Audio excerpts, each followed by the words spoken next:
人类社会痛苦的根源 the root cause of human suffering. Xiefeng. The Buddha Sakyamuni came into the world to address human suffering, and Jesus Christ descended to save people from it. Similarly, Karl Marx's theory of communism aimed to liberate humanity from suffering. However, the practice of communism, along with the history of various utopian societies, has shown that humanity has yet to identify the true root cause of its suffering. So, where does the root cause of human suffering lie? Cells in the body. It is an undeniable fact that when a cell within a body carries a virus, the body inevitably becomes diseased. The family is the basic cell of human society. To determine whether human society is healthy, we need only examine the cells that constitute it, just as we go to the hospital for blood tests to assess our physical health. Does the family, as the cell of human society, carry a virus? Let's trace this issue back to its source. If someone engages in corruption or bribery, we must ask, why do they do this?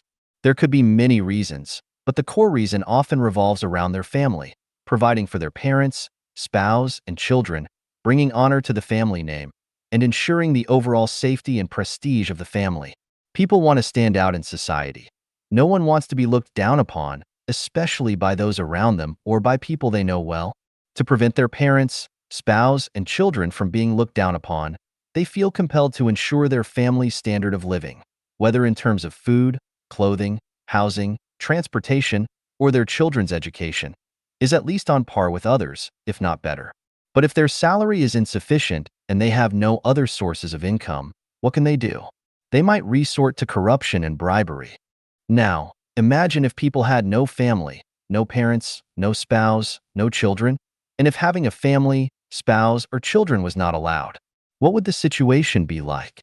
We see people leading busy, hectic lives. What are they so busy with? They are busy chasing fame and fortune. And why do they chase fame and fortune? Ultimately, it's for their families, for houses, cars, parents, spouses, and children. If there were no families, would people still be this busy? Certainly not. But what are the consequences of all this busyness? The destruction of the ecosystem and the depletion of resources are not the main issues. The main issue is that this busyness leads to comparison and competition between people. This comparison and competition bring mental and emotional suffering, leading to a significant amount of crime.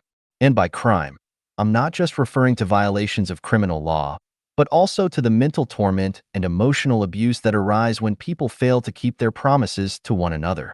Thousands of years of human history have shown that the family is a cell carrying a virus. The saying goes, every family has its own difficult scripture to recite. Why is this scripture so difficult? Because the family carries a virus. The origin of the virus. Where did this virus come from? This virus is a result of a program. The family is a program, and once a person enters this program, even the most outstanding individuals can be infected by its virus.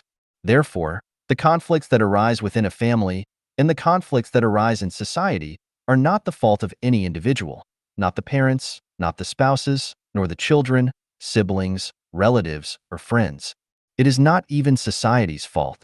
The problem lies in the program of the family. As long as families do not disband, humanity's suffering will never end. The way out. The vast majority of people are unwilling to see their families disbanded, just as no one wants to share their property with others. In fact, it is extremely difficult for people to disband their families on their own, just as it is difficult for someone to perform surgery on themselves. It is unimaginable and unrealistic to expect existing families to disband. There is only one way out. Those who are not yet married should not get married, and those who are divorced should not remarry. This, however, leads to a series of new problems. First is the issue of sexual relations, followed by the questions of whether to have children and how to raise and educate the next generation. Then there is the matter of how to deal with aging, illness, and death, and finally, how to structure and operate society, among other issues. How to solve these problems requires the ingenuity of civilized people in society. However, Life Genuine has already prepared a theoretical system for this. By understanding the values of Life Genuine, one will find the answers.